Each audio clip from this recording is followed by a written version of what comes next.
Good afternoon students. हम class 7 का chapter 15 Neelkanth पढ़ रहे थे। आज हम इसका पार्ट 4 पढ़ेंगे जिसका नाम है नीलकंठ। अब देखिए आगे। कोई मूल्य भी नहीं है।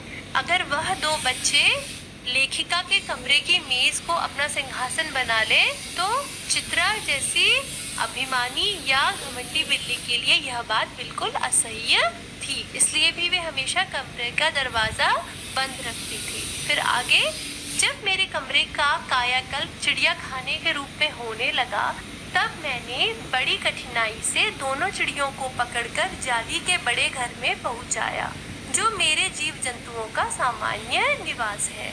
फिर लेखिका क्या कहती है कि धीरे धीरे वो दोनों चिड़िया के बच्चे बड़े होने लगे और वो लेखिका के कमरे को धीरे धीरे खराब करने लगे, यानी अपनी मर्जी से सारा सामान इधर उधर फैलाने लगे या कुछ भी करने लगे कि धीरे धीरे वह जो उनका कमरा था वो चिड़ियों के रहने के कमरे में बदलने लगा।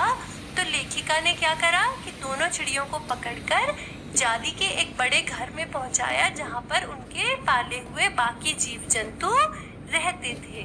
फिर क्या हुआ, दोनों नवागंतुकों ने पहले से रहने वालों में वैसा ही कुतूहल जगाया जैसा नववधू के आगमन पर परिवार में स्वाभाविक है। यानी जो दोनों नवागंतुक, नव और आगंतुक दो शब्दों से मिलकर ये एक शब्द बना है। नव मतलब होता है नया और आगंतुक मतलब होता है आने वाला। यानी जब उस पिंजड़े में जिसमें लेखिका के पहले से पाले हुए जानवर रहते थे, दो नए प्राणी आए तो क्या हुआ कि बाकी प्राणियों में बहुत ज्यादा कौतूहल जागृत हो गया, बहुत ज्यादा जिज्ञासा जागृत हो गई। और वह जिज्ञासा कैसी थी? ऐसी ही थी जैसे कि जब कोई नई वधू, नववधू मतलब नई वधू यानी नई दुल्हन अपने ससुराल आती है तो उसके ससुराल के लोग उसके बारे में ज्यादा से ज्यादा बातें जानना चाहते हैं और उसके बारे में उनके मन में उत्सुकता होती है। ऐसे ही उत्सुकता बाड़े में रहने वाले या जाली घर में रहने वाले बाकी जानवरों के मन में उत्पन्न हो गई।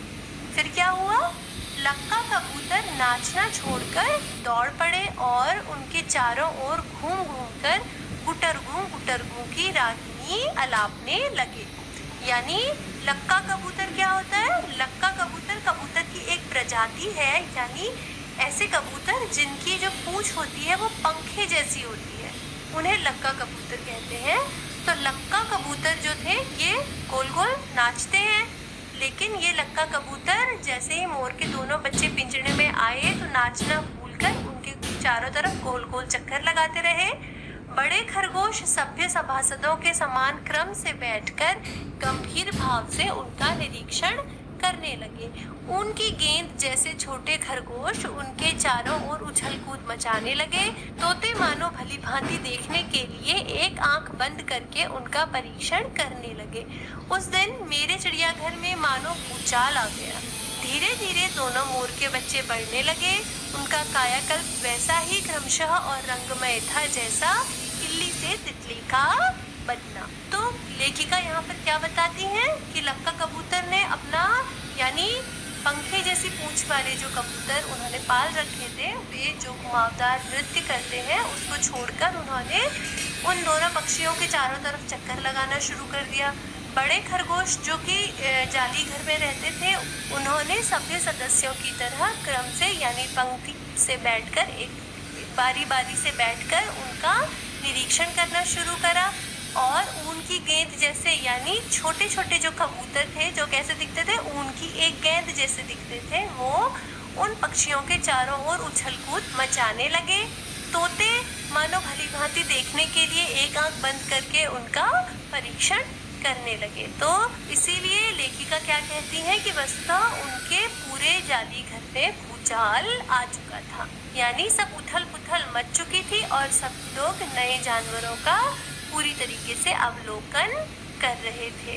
फिर लेखिका लिखती है कि धीरे धीरे जैसे जैसे समय बीतता गया तो दोनों बच्चे बड़े होते गए और उनका कायाकल्प अर्थात होता है कि परिवर्तन, काया में परिवर्तन। काया मतलब होता है शरीर और कायाकल्प मतलब मतलब होता है शरीर में जो परिवर्तन हुआ है। तो यानी उनके अंदर जो परिवर्तन हुए, यानी वे छोटे से जैसे जैसे बड़े हुए, तो वह कैसा परिवर्तन हुआ?